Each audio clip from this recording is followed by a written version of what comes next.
Welcome to Influential Entrepreneurs, bringing you interviews with elite business leaders and experts, sharing tips and strategies for elevating your business to the next level. Here's your host, Mike Saunders. Hello and welcome to this episode of Influential Entrepreneurs.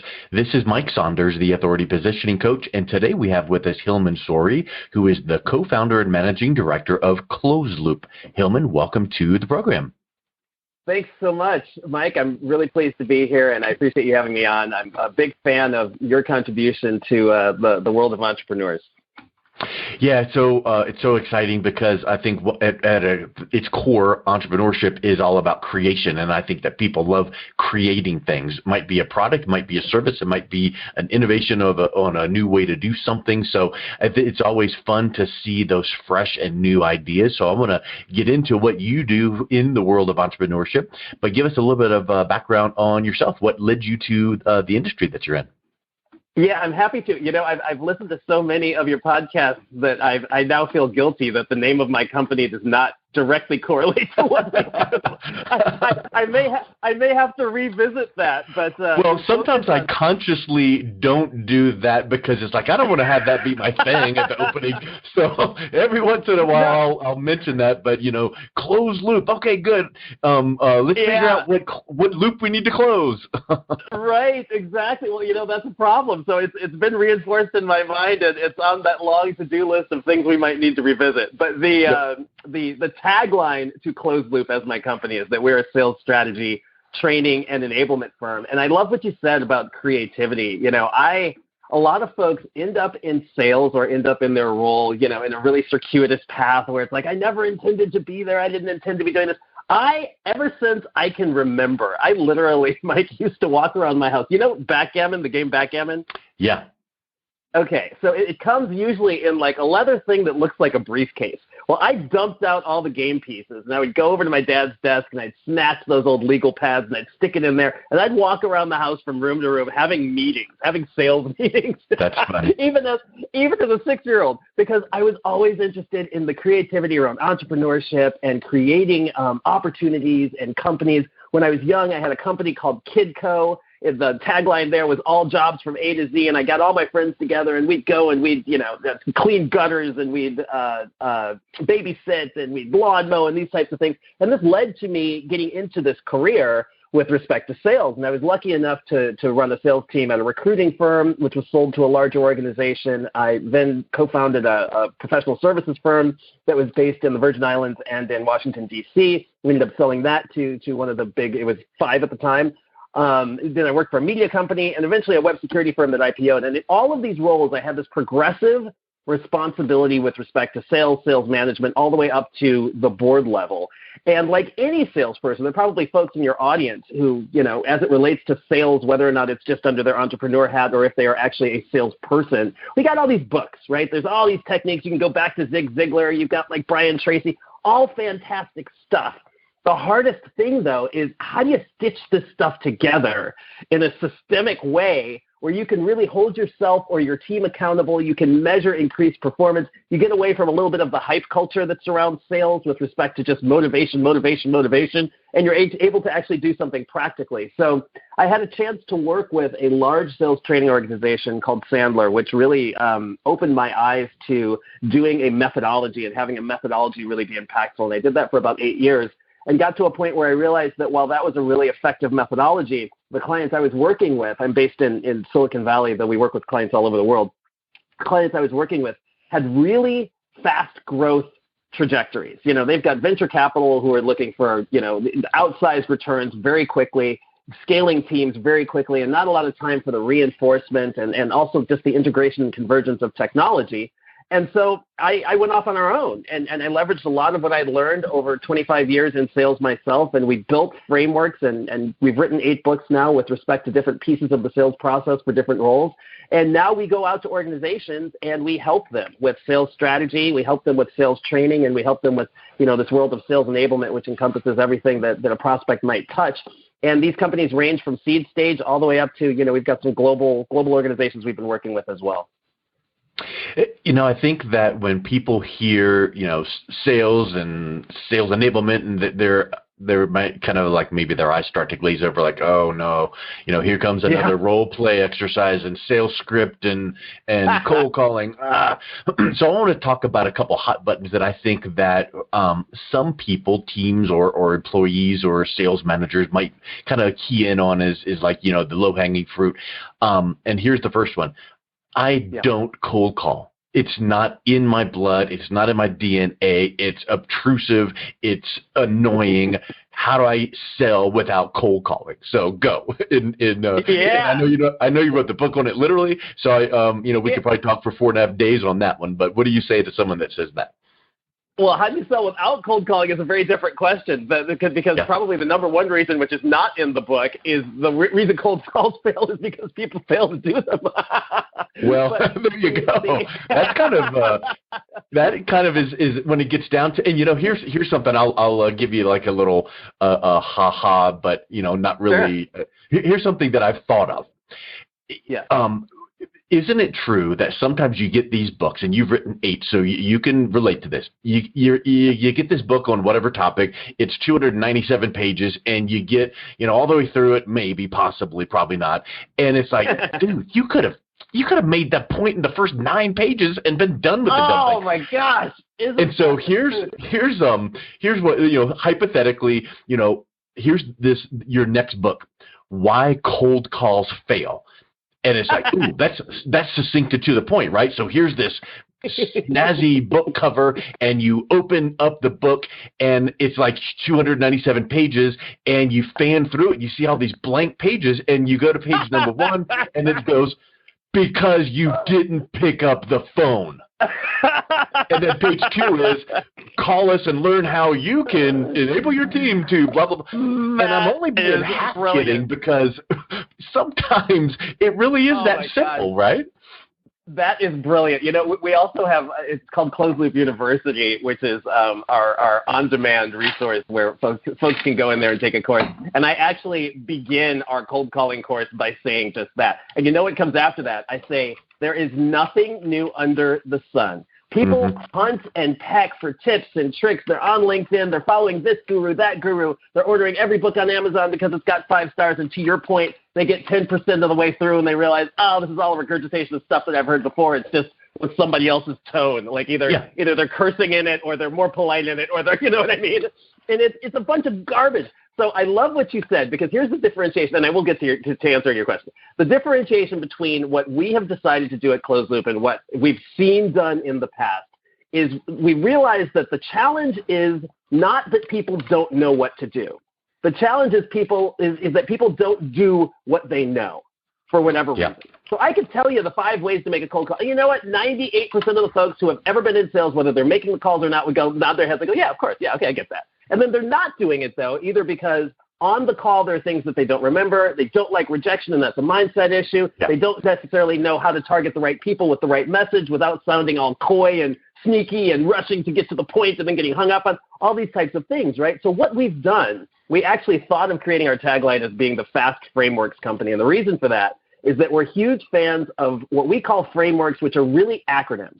And so there's an acronym, for example, for how you start a meeting. And you start a meeting with a plan, PLAN, which means you pivot away from pleasantries. You get your logistics set so you know how long you've got on the call and who's going to be there and whether or not you're on Zoom or how you're meeting, whatever they need in that respect. You get your agendas covered, and you discuss next steps at the top of the call so you can make a decision at the end. Very simple. But what this does for the folks that we work with is now they know, okay, I'm making a call to Mike. I got to have this conversation with him. Oh, yeah, I need to start it off in the first 2 minutes with a plan so we can have some agreement. And so what it does is it creates cohesiveness between what you know you should be doing and the actual execution of it. So each of these 8 books that we've written, Mike, are nested with frameworks that are really simple. And we actually give you the framework in the first 10 pages. We say, if you want context, if you're that person who's like, I don't know about this Hilmon guy. I got to look into this. Where did he come up with this crackpot idea?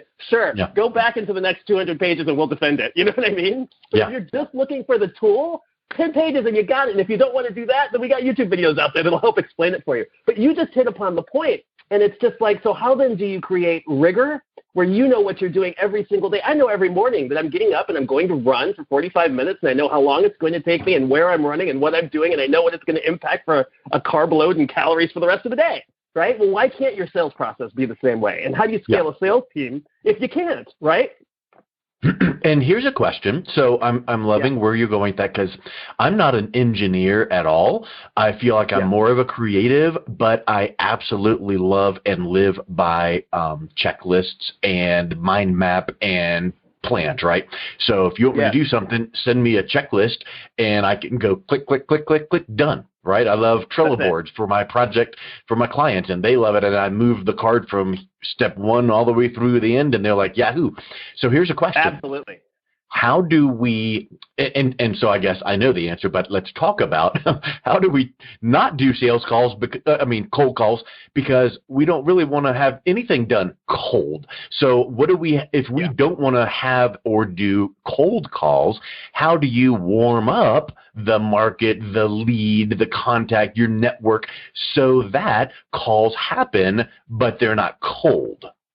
Yeah, I love that. So there are, in enterprise sales, which is a lot of where we work, there is this whole concept of account-based marketing, right, which stipulates anywhere between 18 to 36 touches before someone is willing to accept a meeting. And so the question is, well, what's a touch?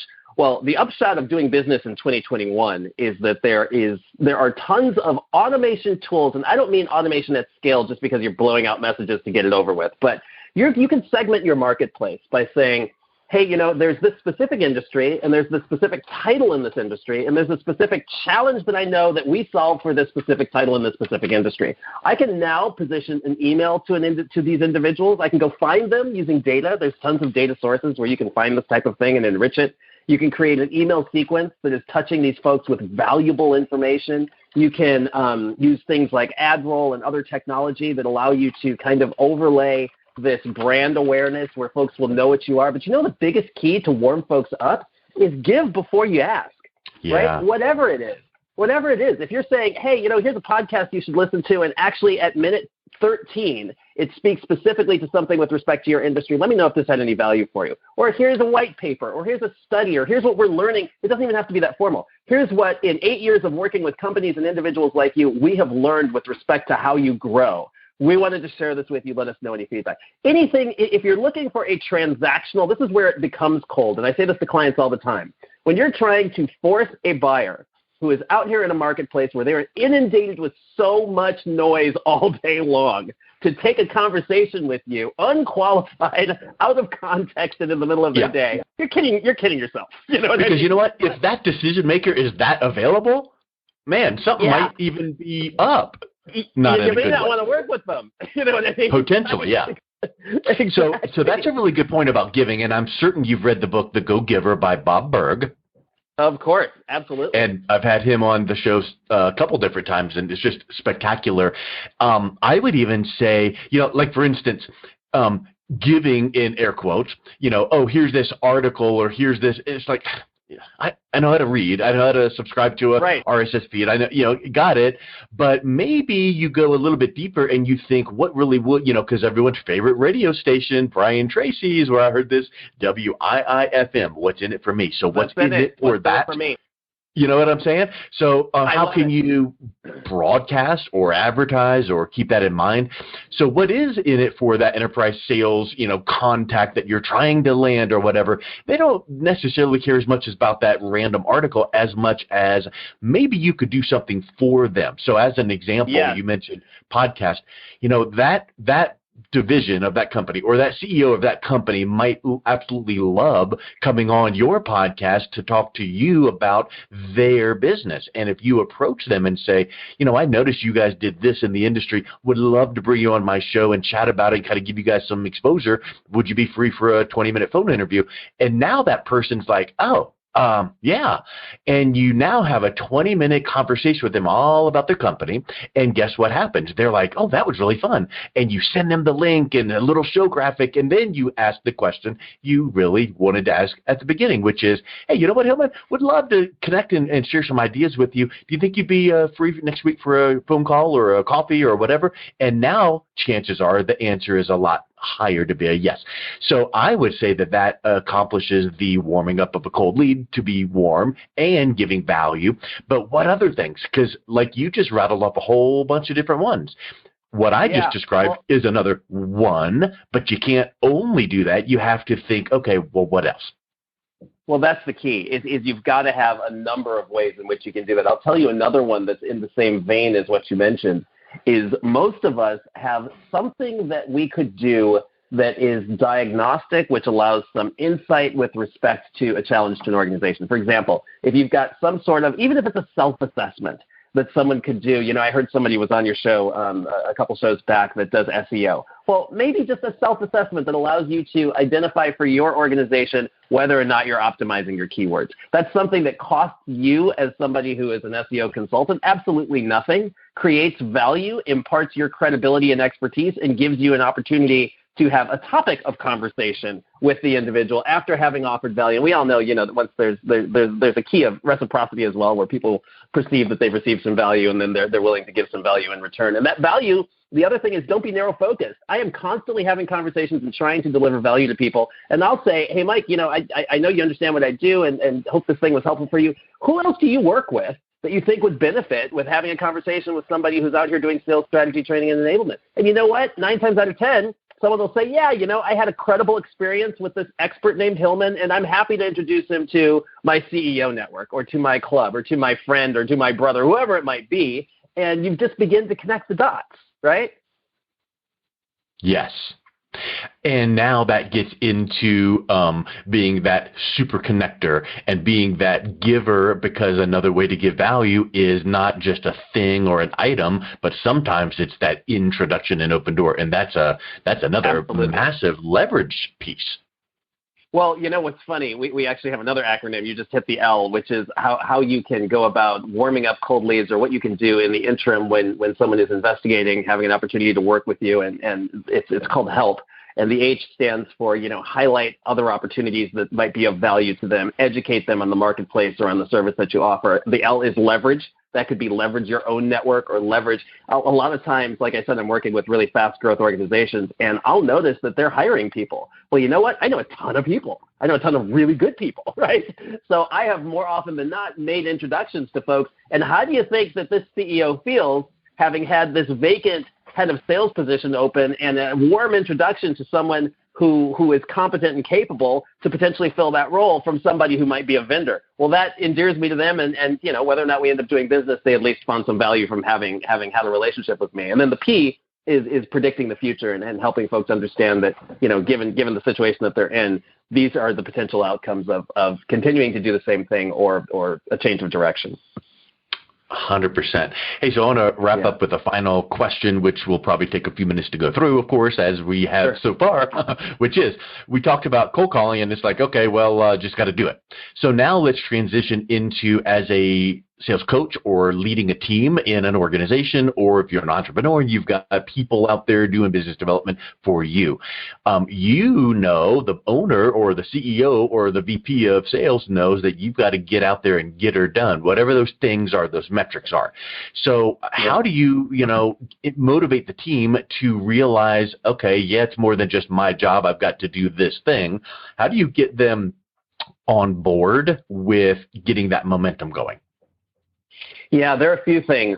We wrote a book called The 5 Secrets of a Sales Coach, which, again, is an acronym for coach. And the idea here is really specific. A lot of times when you're coaching salespeople or coaching anybody, there's a tendency to just throw a lot of spaghetti at the wall. And you just say, yeah, Mike, I listen to your calls and I see what you're doing, and I think you can open a little bit better here. Make sure you're uncovering pain when you talk to people, and also make sure you get a next step after you get off the call. And then that email you send afterwards comes back, and you got all this. It's just so much, right? And you're doing this. And again, the key is, how do you make things executable, and how do you create marginal gains that increase over time to create an aggregate professional development for the individual and for your team that you're talking to?